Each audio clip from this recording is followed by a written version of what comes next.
La espada de Damocles. Conduce Pablo Veloso.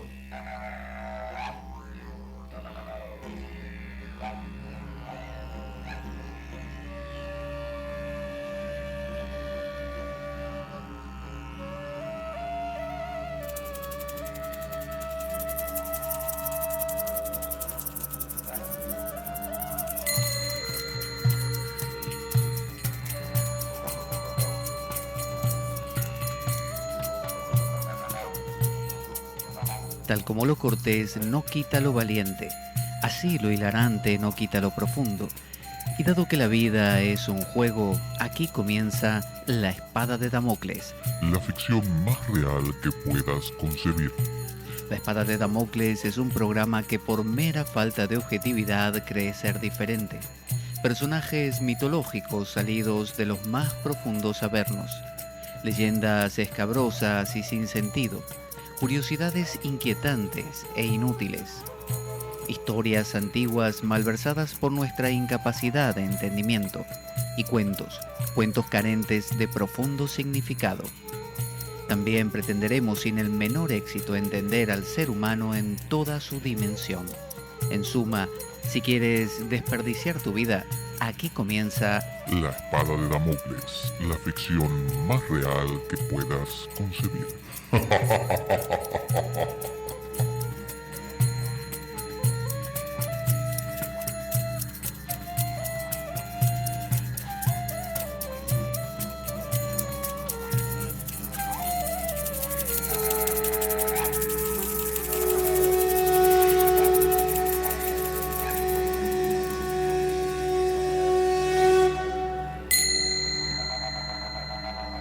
La espada de Damocles.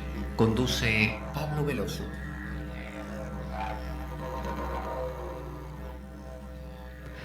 Buenas para todos. Aquí estamos en La Espada de Damocles, otra vez para tratar un tema sumamente interesante. Es un tema extraño, es un tema que va a sonar como raro.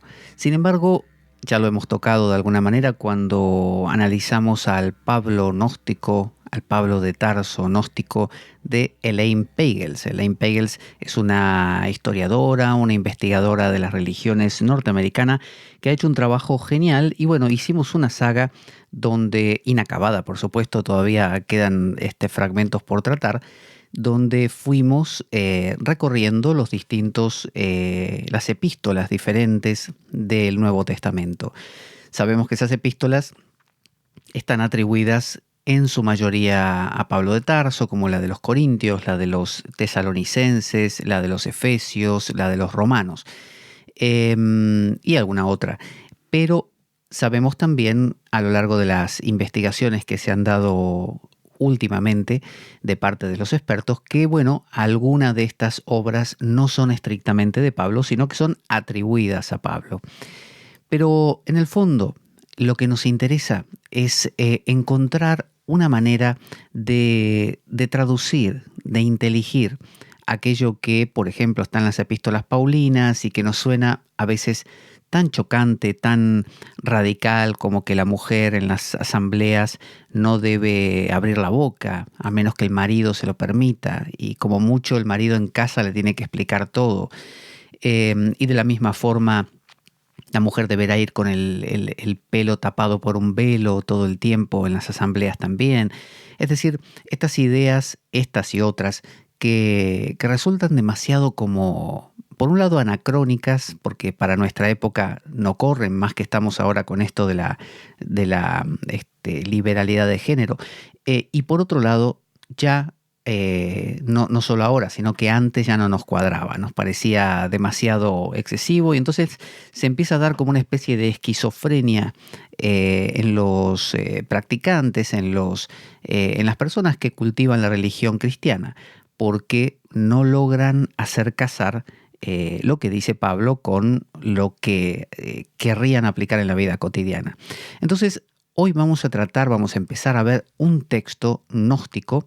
Cuando hablamos del movimiento gnóstico, tenemos que saber que es un movimiento que más o menos estuvo presente desde el año, por así decir, 0 hasta el siglo III, que fue cuando se dio todo esto del Concilio de Nicea y Constantino, digamos, oficializó el cristianismo como una de las religiones poderosas y permitidas del imperio, sugeridas.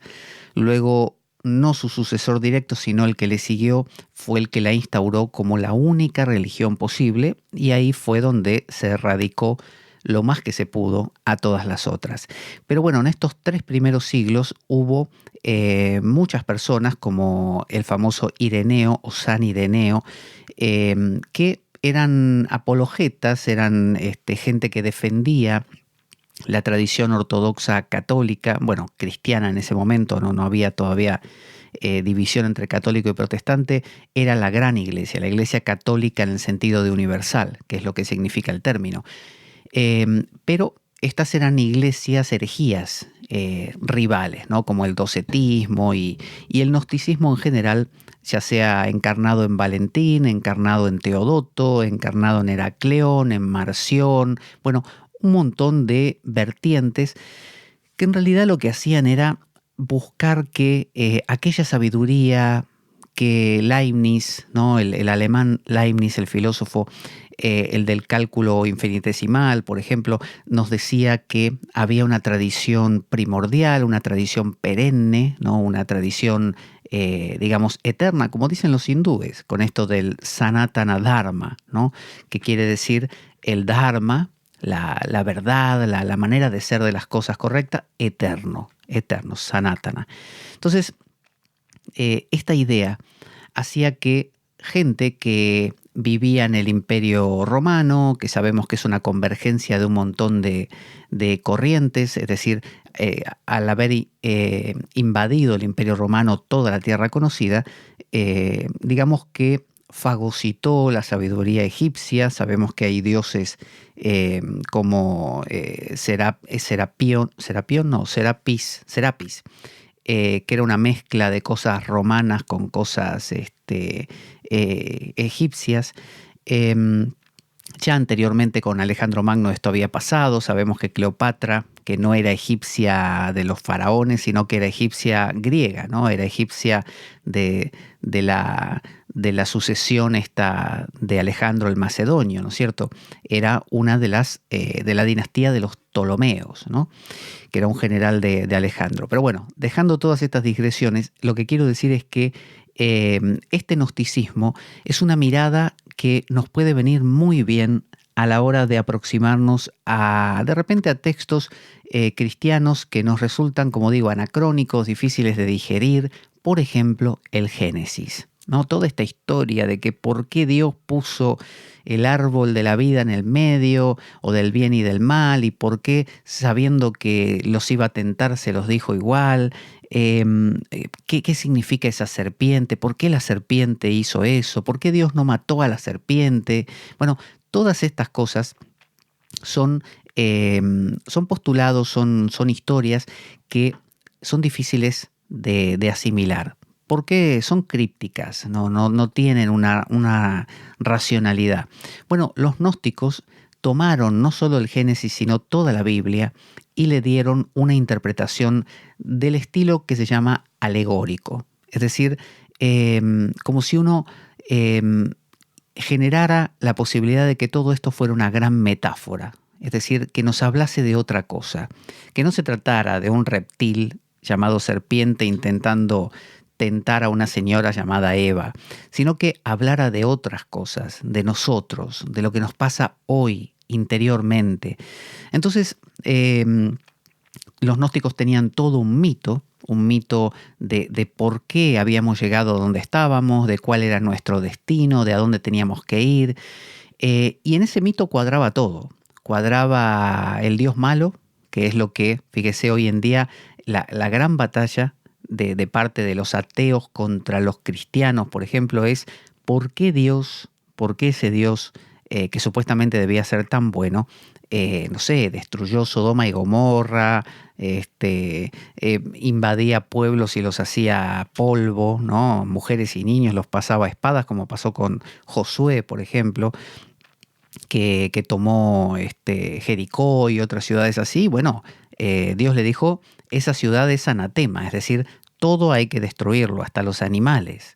Entonces uno dice, ¿qué Dios es ese?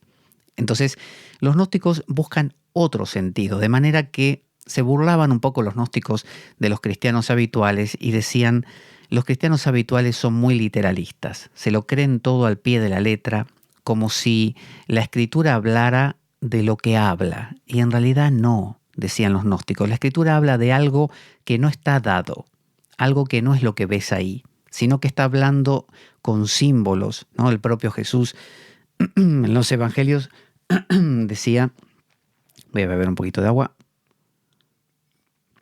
decía que él enseñaba con parábolas y le decía a los discípulos, en muchos casos, a vosotros os voy a enseñar o a decir las cosas tal como son, como diciendo porque sois más avanzados, y a los demás les tengo que hablar en parábolas porque si no, directamente no me entenderían esto. Entonces los gnósticos hablaban, por eso se llamaban gnósticos, gnosis, ¿no? Conocimiento, sabiduría, hablaban de que se podía entender todo esto de otra manera. Y cuando lo entendías, te encaminabas en esa dirección, que es la que nos va a proponer este texto. Se llama, nada menos, fíjese el título, La hipóstasis de los arcontes. Cuando uno escucha la palabra arconte piensa en reptilianos, ¿no es cierto? Y sí tiene que ver, sí tiene que ver. Toda la teoría de los reptilianos de hoy en día, de seres que nos quieren comer y que nos absorben la vida y que nos chupan la sangre y viven de nosotros o de nuestra realidad emocional, no es algo nuevo. No lo inventaron hace 3 días los conspiranoicos. Es algo que está desde siempre, desde los súcubos y los íncubos que durante la noche a hombres y mujeres respectivamente se te sientan en el pecho y no te dejan respirar, ¿no? Aunque hoy los científicos les llamen apnea de sueño y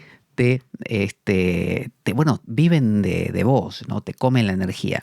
Bueno, esta idea la propuso la humanidad desde siempre, porque siempre hemos sentido que existe algo que no controlamos y ese algo resulta ser más grande que nosotros. Y como más poderoso, en la psicología empezó desde Freud en adelante la idea de lo inconsciente, la idea de, muchachos, acá hay algo más. Muchachos, lo que está dado no es lo único que existe, porque si fuera así, cuando yo me propongo, no sé, dejar de fumar, dejaría de fumar. O si me propongo dejar de comer chocolate o no enfadarme más, no lo haría más, porque me lo propuse. Pero da a sospechar el hecho de que cuando yo me propongo algo, me traiciono a mí mismo. Cuando esto pasa, me empiezo a dar cuenta que hay otra realidad que yo no veo. Freud lo llamó lo inconsciente o el inconsciente. Habló de un inconsciente personal, ¿no? Como que cada ser humano tenía una serie de deseos que quedaban ahí pospuestos.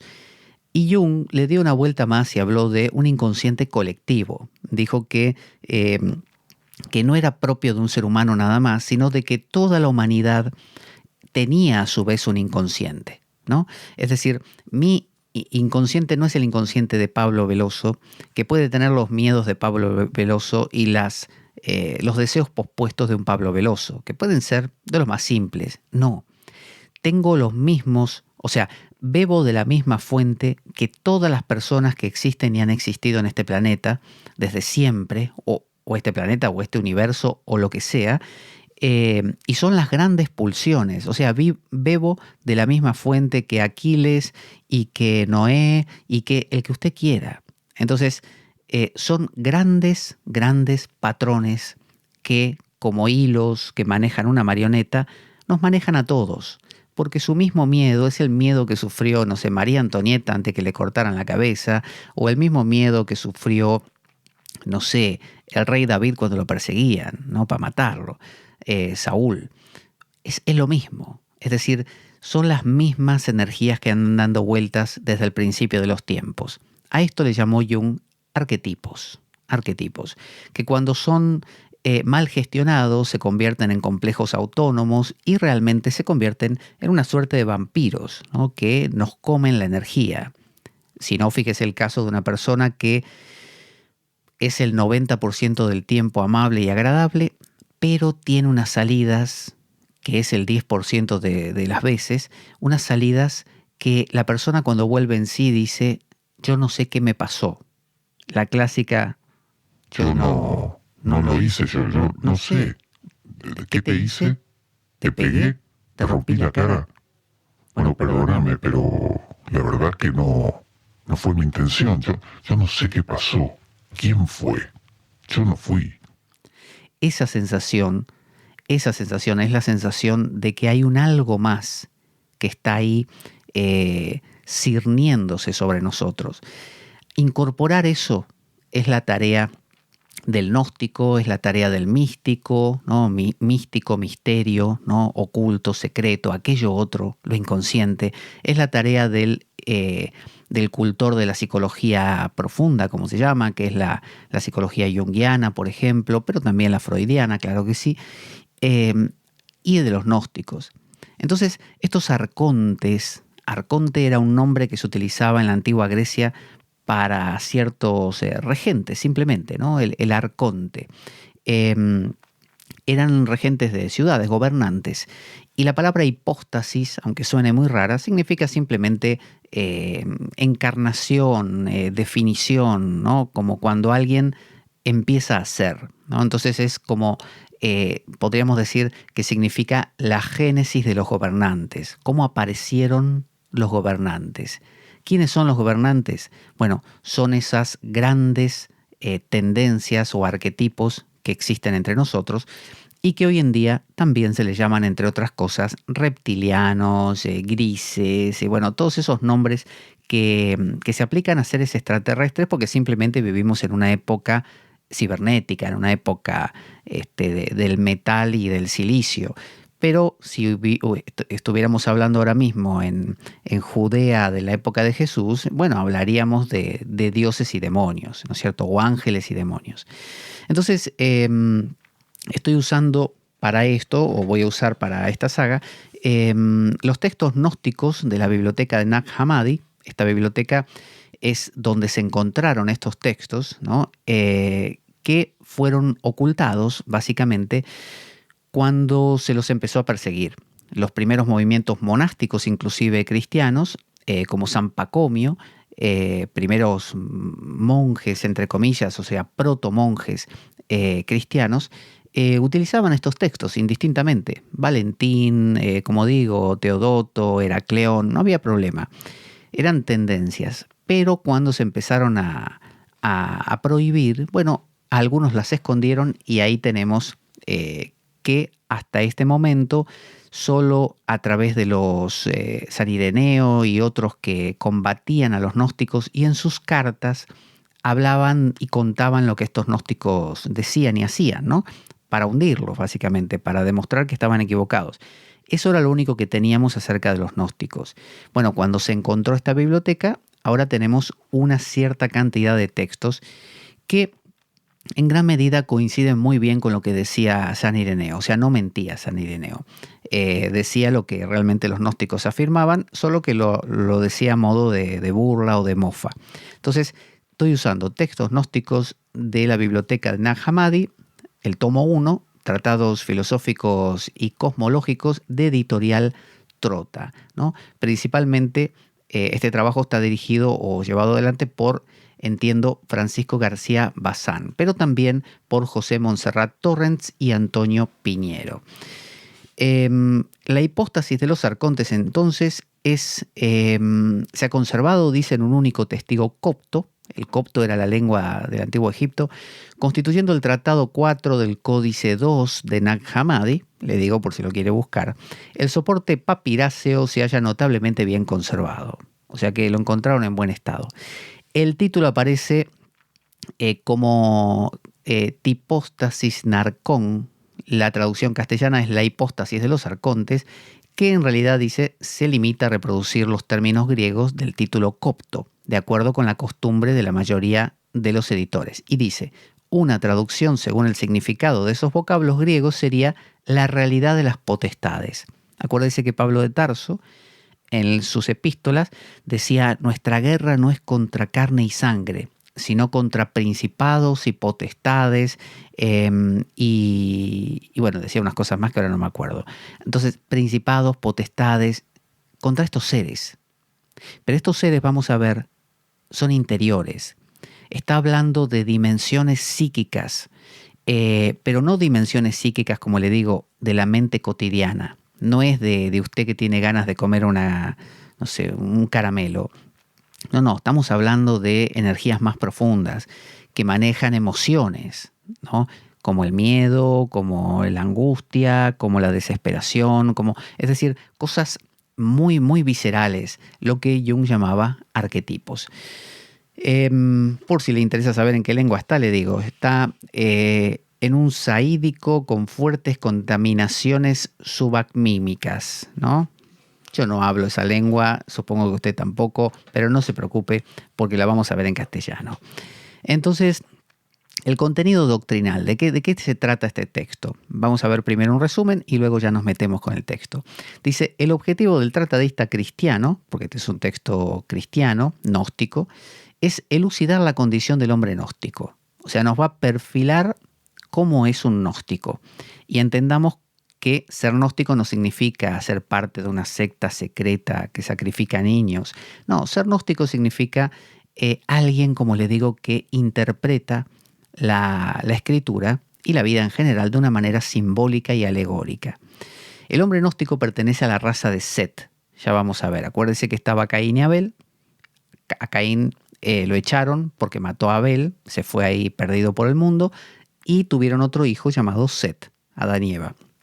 Bueno, de Set se entiende que desciende toda la humanidad. Usted y yo seríamos hijos de Set, ¿no? Aunque Caín tuvo también su descendencia.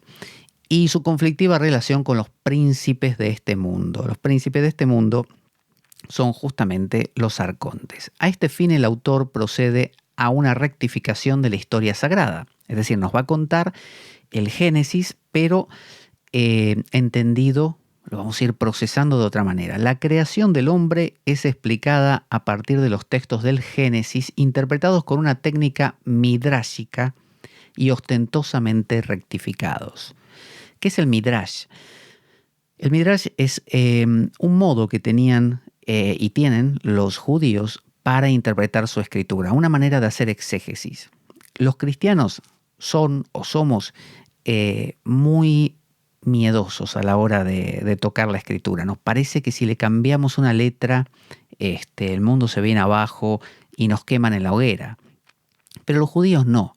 Los judíos tenían, por más que eran muy cuidadosos, sí, en conservar su Torá y todo eso, y el Tanaj, eran capaces de cuestionar lo que fuera y de anotar esos cuestionamientos. Entonces tenían tradiciones enteras donde podían opinar lo que fuera de cualquier cosa. Y de hecho, textos como el Talmud son diálogos entre rabinos que opinan cosas como, por ejemplo, ¿qué te parece si la serpiente de Génesis en realidad era Noé, que estaba viniendo porque tenía ganas de construir el arca y necesitaba madera? Entonces les dijo que coman de la fruta para poder talar el árbol. Así, una cosa así, totalmente descocada, descolgada.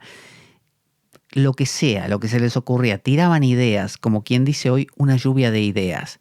Y de ahí salían cosas. Algunas no, algunas quedaban así, como ese absurdo que acabo de decir, y otras se convertían en un poco como, fíjese, como la ciencia de hoy, ¿no? Que se supone que tira hipótesis. Y la ciencia de hoy también dice, antes del Big Bang, para mí, lo que había era un tomate. Y viene otro y le dice, ¿un tomate? ¿Estás seguro? Sí, hasta que no venga otra hipótesis mejor, antes del Big Bang había un tomate. Bueno, esa es la teoría de la ciencia, ¿no? De la falsabilidad y de que cualquier cosa que se proponga como una hipótesis se mantiene hasta que venga otro y te la mejore. Bueno, esto hacían los judíos y era muy bueno, era un buen ejercicio. Los cristianos no lo tenían. Pero los gnósticos sí. Los gnósticos tiraban estas ideas totalmente locas a veces y salían grandes cosas. Entonces, lo de ellos tiene que ver con estos mitos. Dice, Entonces los arcontes crean primero al hombre terreno como una copia de su propio cuerpo y según la imagen divina, en este hombre terreno insuflan el elemento psíquico, ya vamos a ver qué significa todo esto. El resultado es un ser humano incapaz de levantarse. El teólogo conoce una especulación sobre la ayuda femenina que auxiliará a Adán, pero la desarrolla confusamente. El teólogo es el autor. El cotejo con Sobre el origen del mundo, que es otro texto que es como que amplía a este, permite reconstruir las secuencias de la fuente original. Así que no le voy a contar más de la explicación del resumen, sino que nos vamos a meter directamente en el texto. Ahora vamos a ir directo a la hipóstasis de los arcontes. Esto es directo de lo que se encontró ahí en Nag Hammadi. Dice así, prólogo, así empieza, tiene unos títulos, prólogo. Si usted le presta atención a todo esto que vamos a ir hablando, aunque le parezca así como traído de los cabellos, va a ver que le da mucho sentido y un sentido interior a todo el mito cristiano. Dice, la realidad de las potestades, así empieza, que ese es el título, ¿no? Es decir, la hipóstasis, la realidad de los arcontes, de las potestades, de los gobernantes. Hablando bajo la inspiración del Padre de la Verdad, el gran apóstol nos transmitió la siguiente enseñanza acerca de las potestades de la oscuridad, ¿no? Las potestades de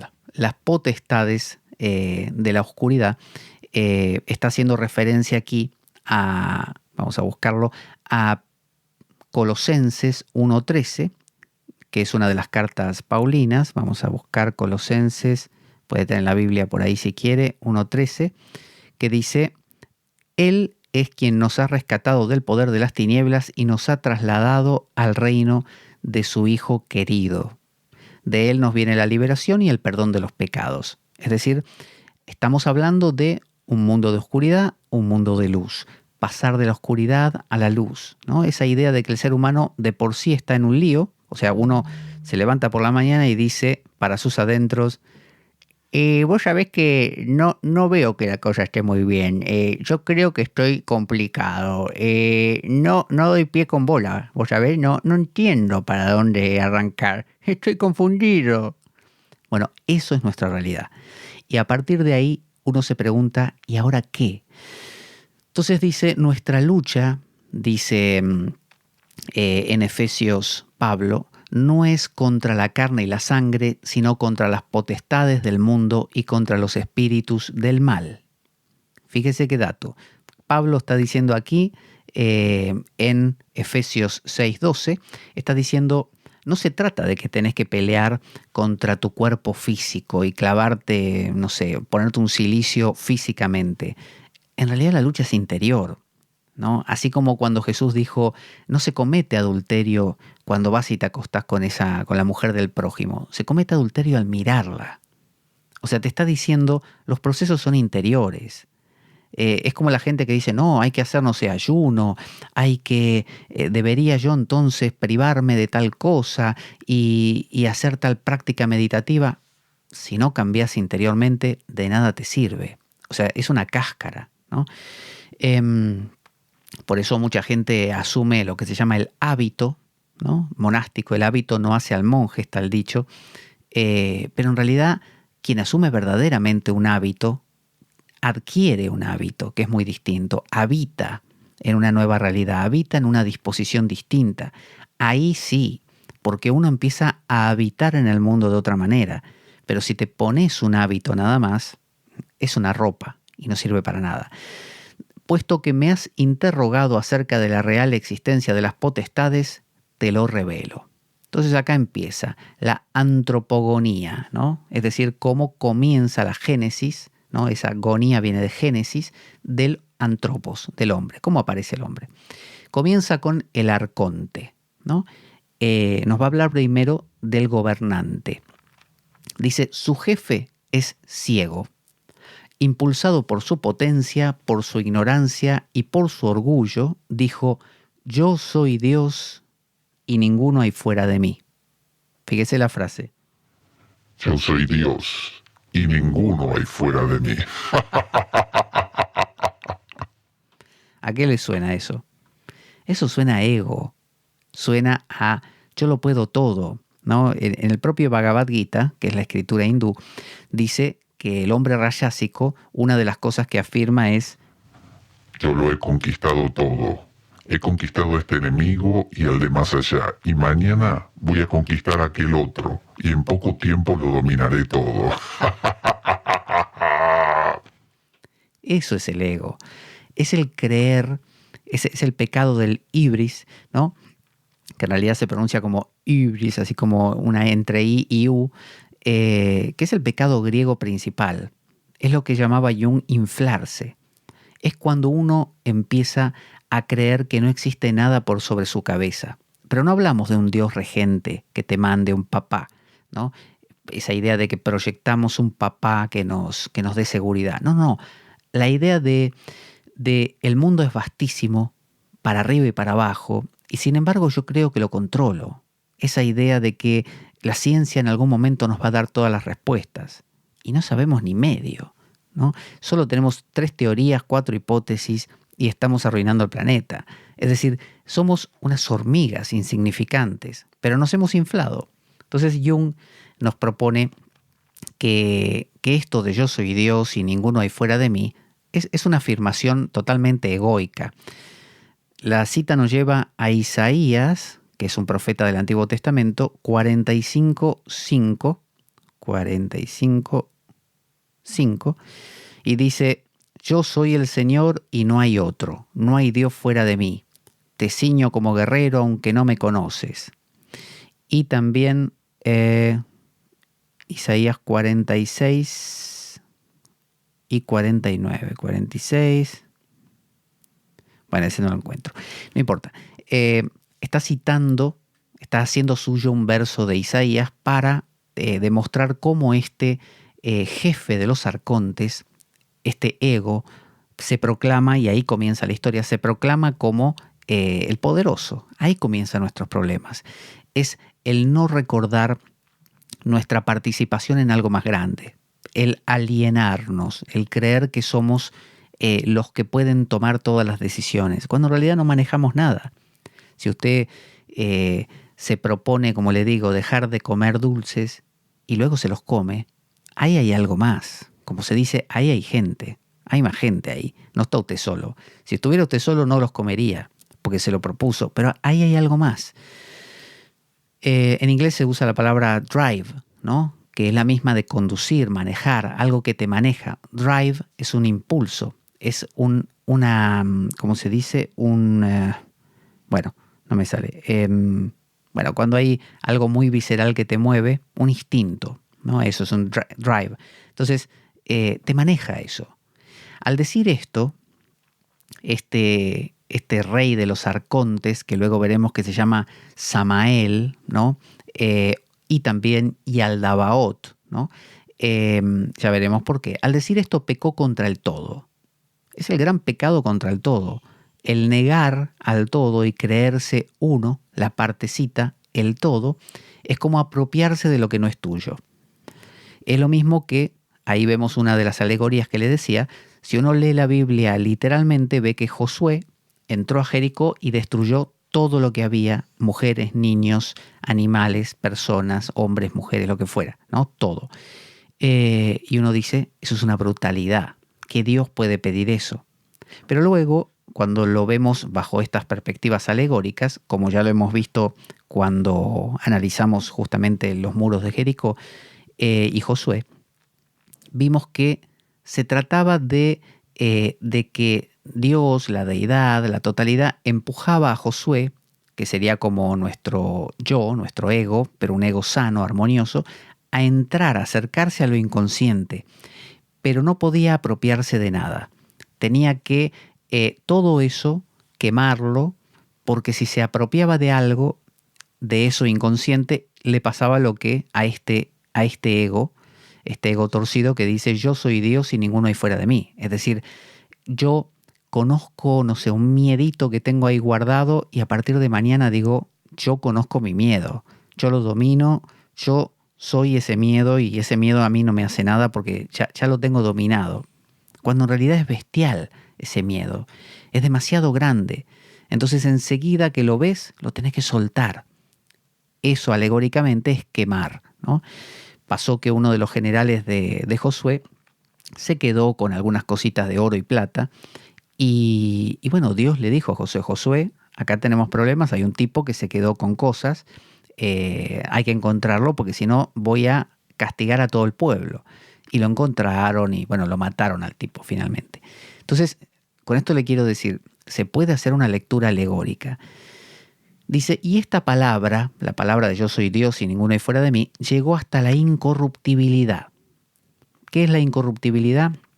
Bueno, los gnósticos consideraban que había un pleroma, ¿no? Un pleroma, que es como una realidad plena, justamente, completamente trascendente.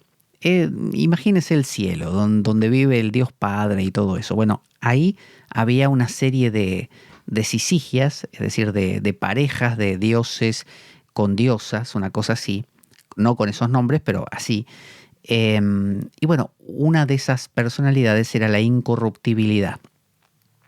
Entonces dice la incorruptibilidad, de la incorruptibilidad surgió una voz que dijo, erras, Samael, le dice al tipo este, al ego, ¿no? que había dicho, yo soy Dios y ninguno hay fuera de mí. Es decir, el Dios de los ciegos, porque la palabra Samael significa el Dios de los ciegos. Entonces, bueno, aparece en el libro de Ezequiel esta palabra de Samael, que viene de Semel, la envidia, ¿no?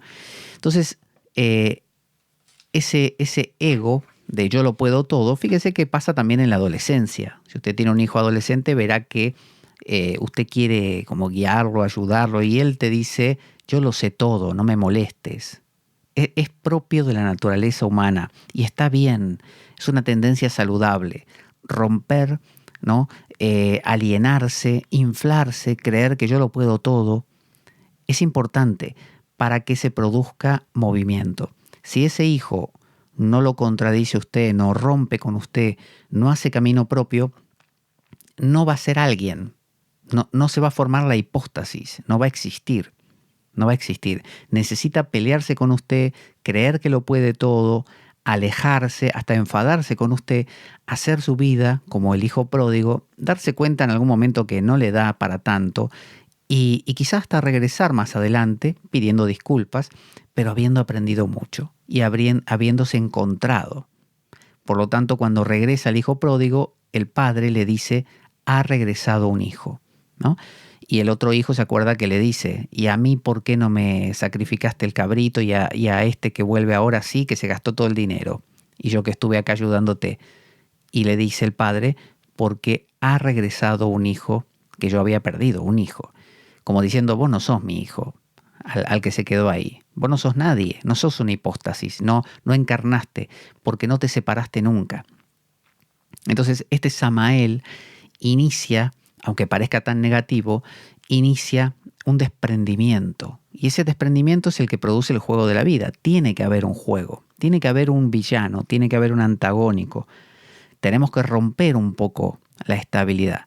Sus pensamientos se volvieron ciegos, los de Samael. Arrojó su potencia, es decir, la blasfemia que había dicho, o sea, dijo esas palabras, lo repite, y fue seguido por Pista y Sofía hasta abajo, hacia el caos y el abismo que es su madre. Y ella instaló a cada uno de los hijos de él de acuerdo con aquella potencia y de acuerdo con la figura del león superior. ¿Qué quiere decir todo esto? Pista y Sofía es la sabiduría, es uno de los eones, ¿no? Los eones son como los grandes, como si fueran una especie de arcángeles súper grandes que tienen cada uno su sisigia, ¿no? Su pareja, que viven en el pleroma. Bueno, uno de ellos, el más pequeñito, se llama Sofía. Y Pistis, Pistis significa fe, Pista y Sofía, lo que hizo fue lanzarlo hacia abajo, hacia el caos y al abismo. Porque ya veremos más adelante que esta Sofía en algún momento también cometió un error, que fue el error de, en lugar de generar progenie en pareja con su Syzygia, generó progenie sola, ella sola. Y al generar esa progenie tuvo un hijo que fue como un aborto. Ese aborto fue el quenoma, ¿no? Es decir, no el pleroma, sino el quenoma. Es decir, bajó, cruzó una frontera, la frontera del perfecto pleroma, y ocurrió la caída, cayó. Es decir, este mundo, este universo, ¿no?, que conocemos. Primero era un caos, después empezó a aparecer un puntito ahí de estabilidad que era la Tierra, en el sentido de, no del planeta, sino de la materia, mejor dicho, la materia. Y de ahí nació el amigo Samael, ¿no es cierto?, el hijo de ella, que ella le dio vida, y él, a partir de ahí, en lugar de enterarse de todo esto y de que él venía de algo más grande, se creyó el dueño del mundo. Entonces,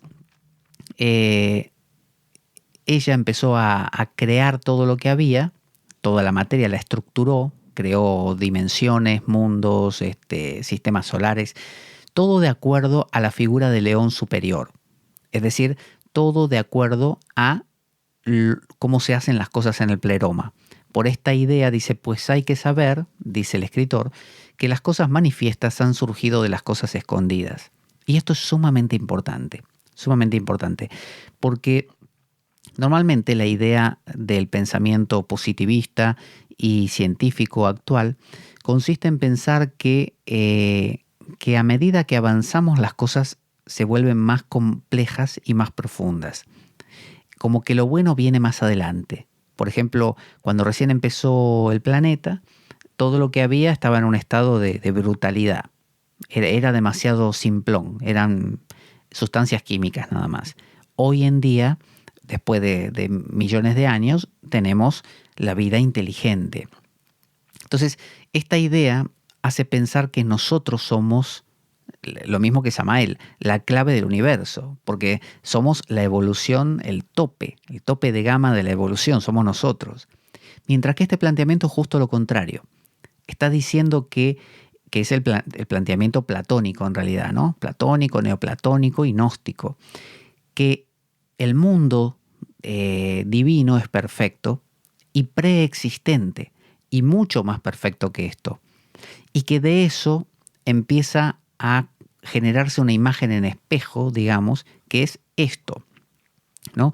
Es como la caverna de Platón, que dentro de la caverna aparecían unas figuras, pero esas figuras, según Platón, tenían que ver con algo muy elemental, ¿no?, llamado la doxa, ¿no? Es decir, la interpretación, el pensamiento nuestro, deductivo, pero que si salías de la caverna veías al sol, ¿no?, como la fuente última de todas esas sombras. O sea, veías a la esencia, al bien, a lo puro. Bueno, esta idea nos hace pensar entonces que lo bueno es preexistente y que todo lo que te pasa no viene de vos, viene de otra cosa más grande, y que uno es simplemente nada, una especie de expresión de todo eso, como la punta de un iceberg, ¿no?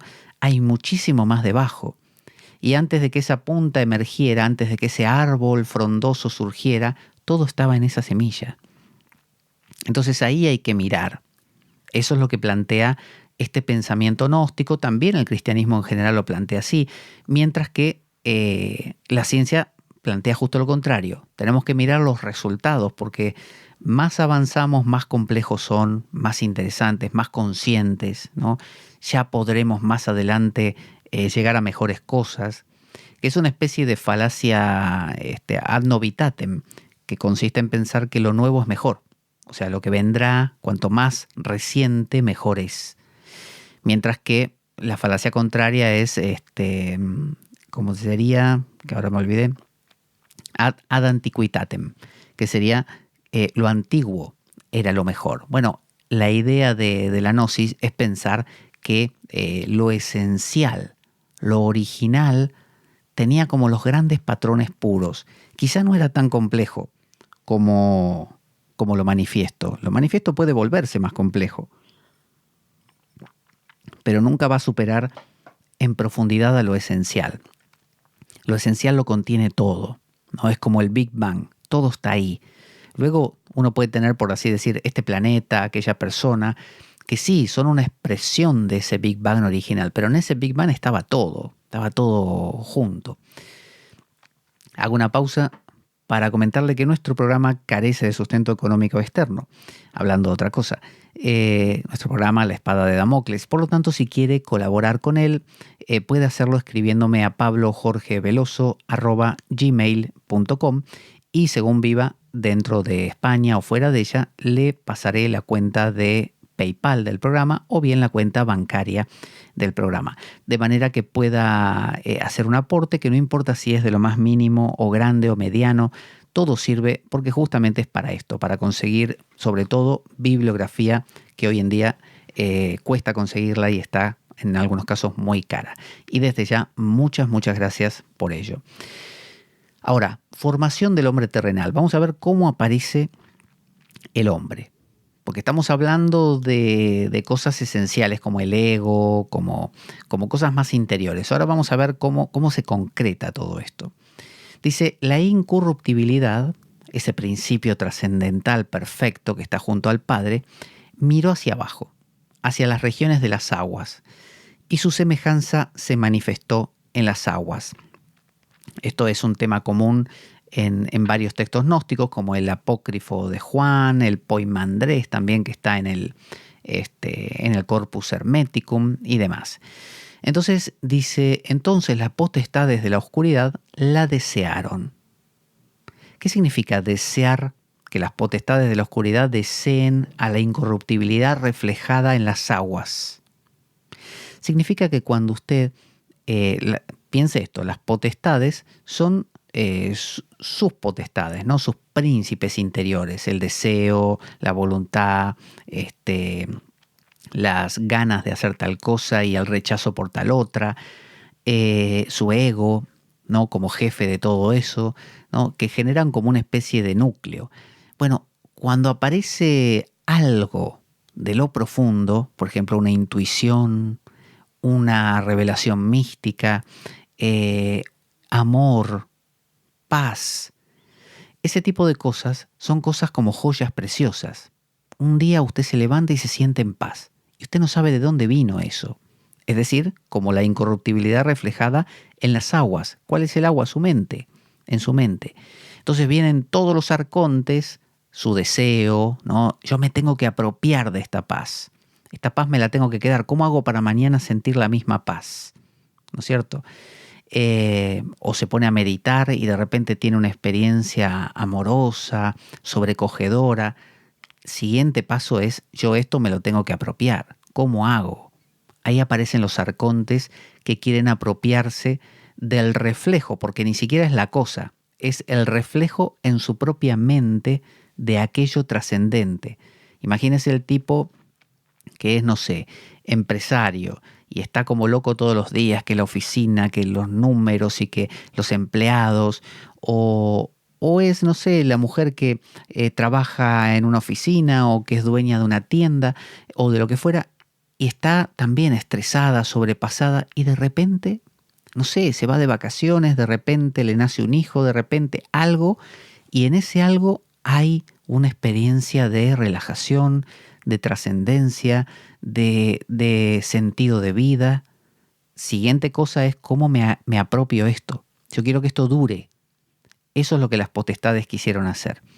Entonces dice, las potestades la desearon, pero no fueron capaces de captar aquella semejanza que se les había manifestado en las aguas.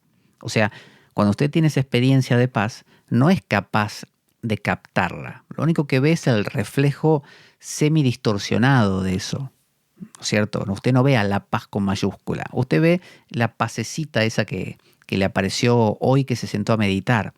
Y después se pone nervioso porque mañana intenta lo mismo y no le funciona. Entonces dice, esto fue a causa de su debilidad, la de las potestades. Es de saber que los psíquicos no pueden captar a los espirituales. Es decir, las potestades son psíquicas, son de la mente. Y la mente no puede captar a lo que es espiritual.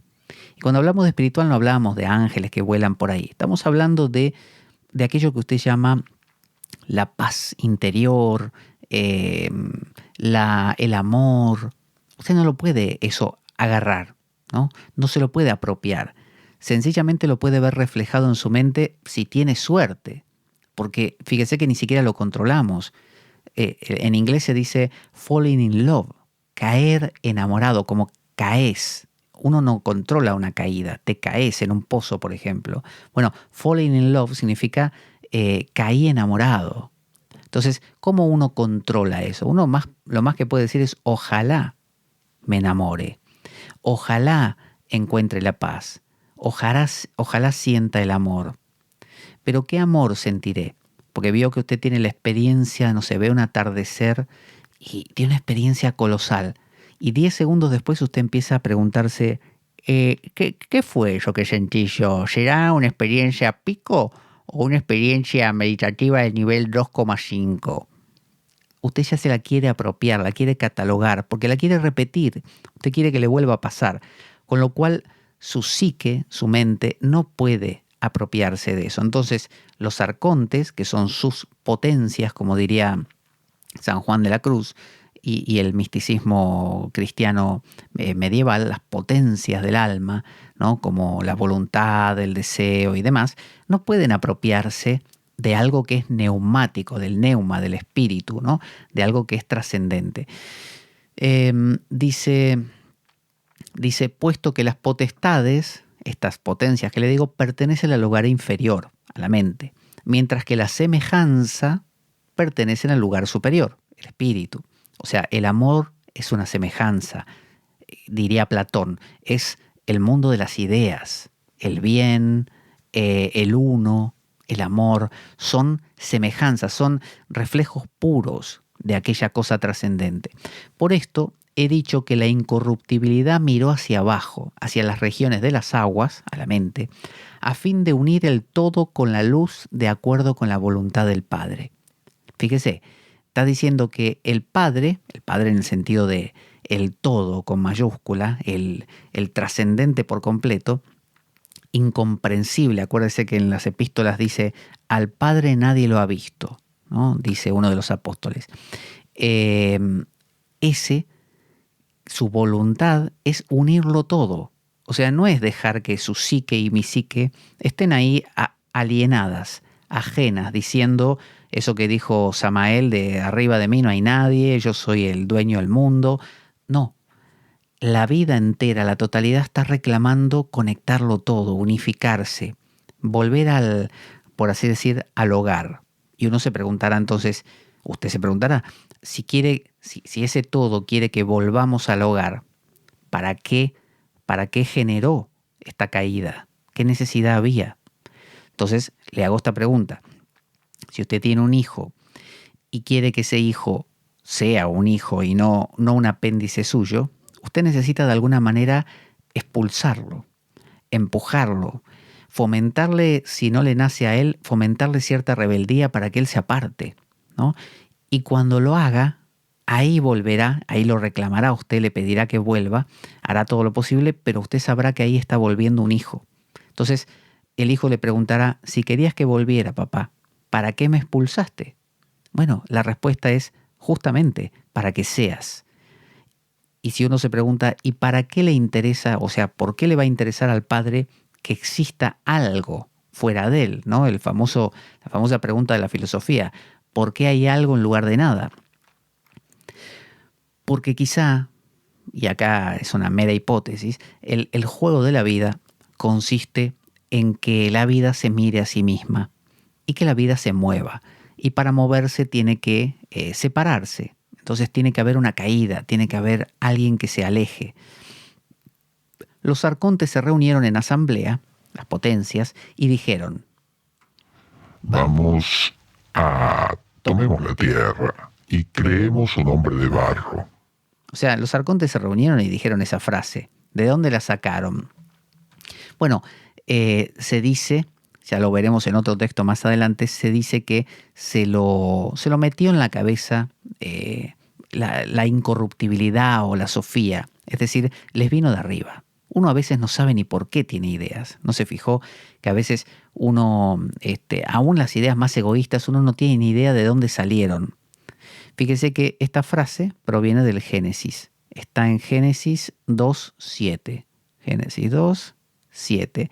Dice: entonces Dios, el Señor, modeló al hombre de arcilla del suelo, sopló en su nariz aliento de vida y el hombre se convirtió en un ser viviente. Fíjese que estamos hablando de que este ego, este Samael, este arconte ciego, en realidad es el Yahvé del Antiguo Testamento, pero no todo el Antiguo Testamento. Vamos a ver cómo este texto, porque hoy vamos a ver hasta aquí nada más, cómo este texto nos va a mostrar que luego uno de sus hijos, llamado Sabaoth, que es uno de los nombres de Yahvé en el Antiguo Testamento, se aparta de él. Él es Yaldabaoth, o también llamado Samael, es decir, el papá, el arconte que se creía insuperable, el ego, es Yaldabaoth o Samael. Pero luego hay otro arconte que se revela y que se reivindica y se redime, que es como un ego sano, un ego que es justamente el ego, diría yo, un individuado, el que comprende que forma parte de algo más grande. Bueno, ese ego es Yaldabaoth, Sabaoth, ¿no? Sabaoth, el Dios bueno, el que conocemos como el Yahvé, que hace el pacto con Israel, ese. Mientras que aquí en el principio del Génesis, del Antiguo Testamento, vemos cómo hay este juego entre el arconte, entre el ego autocentrado y otro arconte que va a aparecer, que es el ego que se abre. Entonces, vamos a ver hasta aquí hoy. En la siguiente ocasión vamos a continuar con la hipóstasis de los arcontes. Y va a ver que se pone cada vez mejor, ya que la siguiente vez no vamos a necesitar toda la introducción que hicimos hoy. Le recuerdo que está, por un lado, mi libro ahí en Amazon, en papel, en digital. Se llama Sadhana, el camino interior. Libro para reflexionar porque tiene muchas como frases hilvanadas siguiendo un hilo conductor que tiene que ver con la tradición hindú, pero que se aplica a toda nuestra vida. Por otro lado, también siguen en marcha los cursos de siempre, que son los que doy de tarot, de astrología, y también esos cursos que usted puede pedirme y decir: mira, a mí me interesaría profundizar en el corpus hermético, a mí me interesaría trabajar sobre, no sé, la monadología de Leibniz o la hipóstasis de los arcontes. Entonces, trabajamos especialmente aquella cosa que te interese.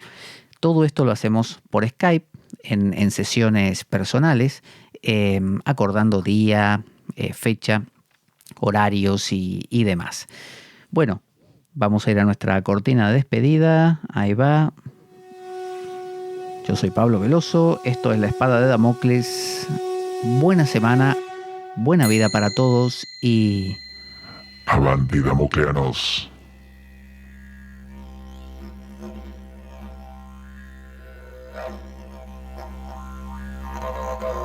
La Espada de Damocles. Conduce Pablo Veloso.